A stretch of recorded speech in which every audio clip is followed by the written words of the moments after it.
Hello, my name's Ian Foran from the Football Man Cave. We've teamed up with Kers and Ashton to bring you a new YouTube series, a 15-minute chat with various players. You can also find features in the Matchday programme, Twitter, Instagram and Facebook. So go check it out. Paul Turnbull, former Stockport County, over 200 appearances, 100 appearances plus Macclesfield, Chester, and now Kers and Ashton, midfielder. Yep. How are we, Paul? You alright? I'm very good, thank you. Good. How are you finding it down at Curzon? Loving it, really good. Good set of lads, good staff, very welcoming. Yeah. So yeah, I'm enjoying it. We're going to start off with a little bit of a get to know you a little bit better, sort of see a little bit behind you. Yep. Pre-match meal. What's your go-to pre-match meal? You know, I don't have that much. I'm not gonna lie to you. I get up in the morning, and I'll probably get up about 8:30, 9 o'clock, and then I won't eat anything till about 11, half 11. I'll just have a bowl of porridge, and that's me done. Is it? That's me, yeah. Empty stomach job? Yeah. I don't. If I run on a full stomach, I just feel dead heavy. Actually. So, but I eat less, but more, quite a lot after a game. Right. Going into after the game, what's your post-match pint? Pint? Yeah. I do like a Peroni, not gonna lie. It seems to be a thing in football. It must be like a Peroni. Yeah. Peroni, Moretti, anywhere down them lines. I'm yet to find a John Smiths kind of guy. No, that's not me. Definitely not me. Would you rather score a goal or make an assist? I don't score many, so I'm going to say score a goal. And you started off as a striker, is that right? I did, yeah. When I was at Stockport, I was only, obviously when I was young, and it was Jim Gannon turned me into a midfield. It was 2015, 2016 season it was.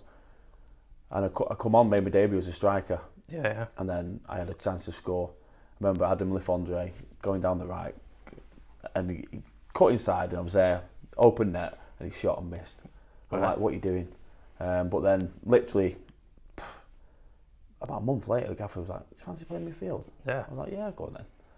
And ever since then, not looked back. Was it seamless as well for you? Was it just something that did it feel more natural to be a midfielder, or? At first, I didn't really enjoy it, but obviously, once you get used to certain little things, but obviously everyone wants to be a striker, don't they? Yeah. Scoring goals and 100%. stuff like that. But I do really enjoy midfield now, yeah. Last one. Do you prefer a midweek match or a Saturday match? Midweek. Yeah. Yeah, I love playing under the lights. Right. Yeah. What about the travelling? How does that get you? It's not too bad at National North, is it? It's not. There's still a wide range, isn't there? But yeah, the furthest you'd probably go is 2.5 hours. Yeah. Like with National League, you could get Dover, Torquay, and that's a trek, yeah. Start off your career. So started off at Stockport, is that right? As a youth player as well, you went straight through. Yeah. How did you sort of get into football? Probably parents. Yeah. Obviously, every young lad likes playing football. So obviously, I went to Man United when I was 8 till 11 it was, and then I wasn't big enough. Yeah. Stuff like that, and got turned away from there, and then went to Stockport, and parents just drove me everywhere, and enjoyed it ever since. Because you're quite near to Stockport as well. I live in Hamforth, so it's only 15 minutes, yeah. How did you find your time at Stockport? Loved it. Were they in league football at that point? They were League 2 at that time, yeah. Because I think I read, did you get to playoff final in League 2? Yeah, we won against Rochdale. Rochdale, yeah. 3-2, yeah. How was that? Very good. What was it like playing at Wembley? Oh, another level. Obviously, you walk out and you just look up and then look up again. It's that big. Yeah. It was unbelievable. Quite overbearing as such, or is it a place where you feel your sort of chest pump out and? Yeah, I think you just, like you say, your chest pumps out, and your family are there. I think there was 34,000 there, which for a League 2 game, it was really good. Stockport was a big following though, to be fair. Yeah. And Rochdale, I think they brought just over 10, so it was a good turnout. Moved to Altrincham. Yeah. So not a far move. It was. That was on loan. Keep nice and close. How was that? What sort of league were they in at that time? They were, I think they were the National League Conference at the time. Right. So obviously it was a step down, but I'd just come back from an injury, and the gaffer was like, "Go out and play." I think I was only there a month. He said, "Go and play 4, 5, 6 games. Come back, and you've got a chance of playing in the playoffs." Yeah. And lucky enough, one of the lads got injured, And the gaffer's like, there's your chance, take it. Crazy how football works sometimes, isn't it? Just that little injury and then that's it. And then that's probably made my career push on. How did the move to Northampton transpire then? We were in League 2 and then we're on the verge of getting relegated to the conference, and then obviously Northampton were in League 2 at the time, so just the chance to stay in the Football League a little bit longer, I just couldn't turn it down. Yeah. Even though leaving Stockport was very hard. So, was it? Yeah, it was tough. Was it 6 years you were there? Is that right? Yeah, it was around 6 years. Obviously then leaving, and then I went on loan to Lincoln and then back to Stockport as well, which was strange going back. But every time I've been back, the fans have been brilliant with me. Yeah, they really are. Just that nice familiarity as well. Yeah. What was it like between sort of conference and league football at that point? Because for me, I don't feel like there's much difference nowadays. But I don't know. Obviously, talking sort of 2011, 2013, around that time, aren't we? So was the gap vast, or was it still similar? So no, I think the only thing what stands out is the physicality side of it. Like the conference, like you get some big units, which is the league. You're more like your power, your pace, and like small and like endurance type of thing. But conference football, you're just big lads. So you've got to be physical. Yeah. How did you find that in the centre of the park? Is that something you enjoy? Oh, I love it. Yeah, love that little battle. Yeah. Then you moved on to Macclesfield. Yeah. So you're really just ticking off all these South Manchester teams there. Yeah, just ticking them off. Make sure I'm not too far away from home. How was the Macclesfield? You were there for a few years then. Was it 100 appearances plus? Yeah. Played over 100 times. Obviously captain as well. It was a great club, great family club, and like all the staff, even behind the scenes, like there was people just popping money into the club, which kept it going. It was brilliant. It's a shame where it's gone now. I was going to get onto that. What's your thoughts on obviously how it finished last season and into this season? And then obviously we've just seen them sort of rise back up a little bit, haven't we? Yeah. I was gutted. Obviously, it's not been run properly for a few years. I think it's been coming, and then it's just obviously COVID's come along. It's just gone bang. It's just. I thought it was crazy though, because obviously pre-season they're signing players. Yeah. They had a friendly as well, and then all of a sudden, like I say, it's just gone. Yeah, I knew with a few lads what signed. Obviously, they were buzzing to stay in the conference football. Good fan base, good little ground. I know Tim Flower as well. I sent him a few messages saying, like, congrats on the job. I hope it all goes well. And then literally 2 weeks later, you haven't got a job. Club's gone. Mental. Crazy stuff. I was saying that I think I seen it through Robbie Savage tweeting it. Yeah. And that's the first I'd heard, and all of a sudden, boom, there was something like Bury, obviously, you look at them, and that situation, completely different. Moved on to Barrow after that. How was that? How did you find that time? Strange. Moving away outside of South Manchester for one. Well, to be fair, it wasn't that bad because we did train in Manchester. Oh, right, we trained at Hotwood Hall, So you're only down there probably 3 or 4 times a month down in Barrow. So the driving we shared with the car school as well. So it wasn't actually that bad, but it wasn't the best move for me.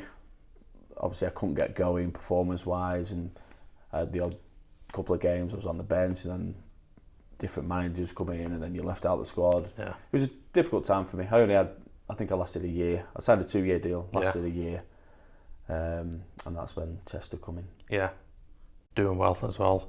I was at Chester, a couple of years at Chester, is it right? A year at Chester it was, yeah. I enjoyed my time at Chester under John McCarthy.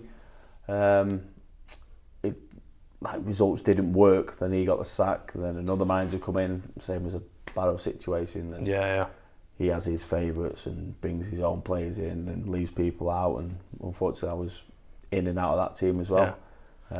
But again, a great little club, ran well, fan round and stuff like that. So I had a good time there. And Stockport come calling again. Was that a move then? As soon as they come in, no brainer. You couldn't kind of turn it down. No brainer. And obviously had a great time.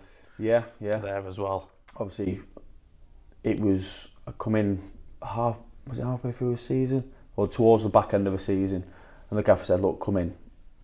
Like, we'll give you a 4-month contract, and at the end of the season we'll renew it and stuff like that." And he said, "If we renegotiate and you join and stuff like that, you be captain, you obviously club legend and stuff like that." And I was like, "Yeah, no brainer. Straight give me the paperwork. Let's do it." Weird going back, because I read that you made your debut at 16. Yeah. How was that going on to that? How was that a 16-year-old making your debut into like league football? Yeah, it was unbelievable. Like I say, 16, still at school. I had to get my head teacher's permission. Yeah. To play the game. Wow. Yeah, it was mad, but great experience. 16, still the youngest ever now. Is it? I don't know whether it'll get broke or whatever. I hope it does, because obviously there's a lot of young talent coming up now, especially at Stockport, because they've got the academy going now as well. So hopefully it'll be broken at some point. What was it like? Just as a 16-year-old, I don't know like about yourself, but as me, I remember just sort of playing Sunday league football, and I absolutely crapped myself the first time. So obviously it's different. You got stadium of fans and stuff like that. Like, was that something that you just thought, right, it is for me, this, like, or did it take a little bit of time to adjust? Yeah, I'm not gonna lie, it took time to adjust. It was, like I say, it was a great feeling, but nerve-wracking. Yeah. Nerve-wracking, because the next day I was back in school and all my mates were like, oh, wow, you know what I mean? Yeah. I walked in with my Stockport coat on thinking I was mint, do you know what I mean? It was one of them. But yeah, it was a great experience and something I'll never forget. Obviously went up with Stockport. It was a great season as well, weren't it? Yeah. What was it like under Jim Gannon? I loved it.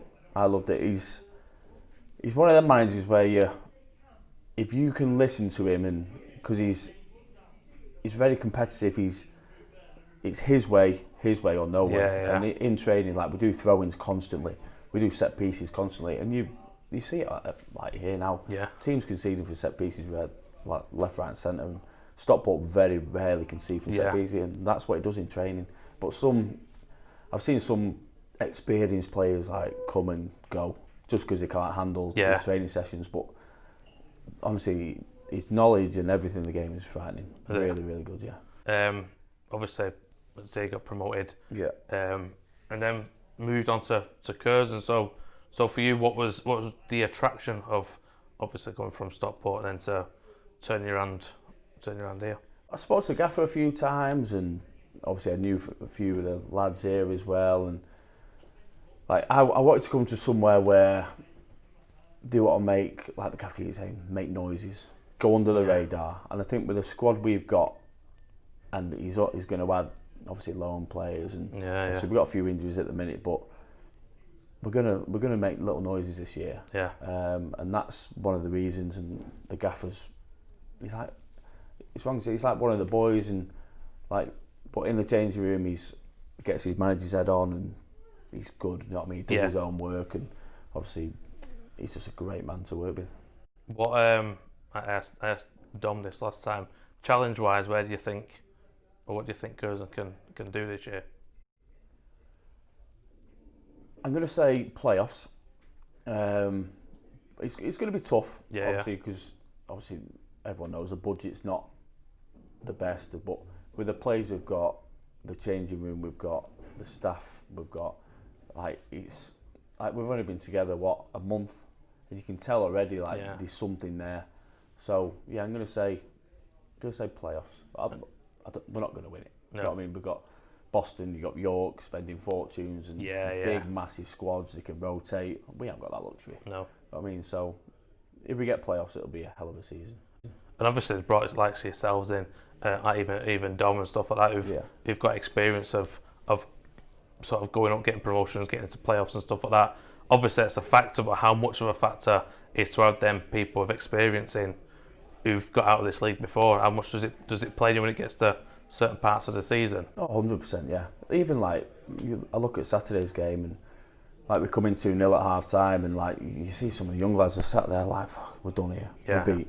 But then that's where me and Don come into it, and Craig Marn and players like that, Cam, and you get everyone buzzing again. And then you come out and do a second half performance like that, it's like, that's what we're here for, do you know what I mean? Yeah. Just bringing them young players out the shell when they're down, bring them back up, and obviously get a good result. That's what you enjoy now at sort of, I'll say, this time of your career. Is that something that you feel like you're going to start motoring towards, as in like, obviously being a captain as well previously? Is that something that... Yeah. Like the Gaffer keeps saying to me, like you haven't got the armband, but you are my captain. Yeah. He says it's a Marnie. Like there's 3 or 4 of us in there. What could be? Do sort of big leaders. We could have the armband on and stuff like that. So yeah, it's good. Right, cheers for your time, Paul. Appreciate it. Oh, we've got a decent schedule coming up as well now, all the best, and we'll be down to Thank you very much. Cheers, buddy. So, man, thank you.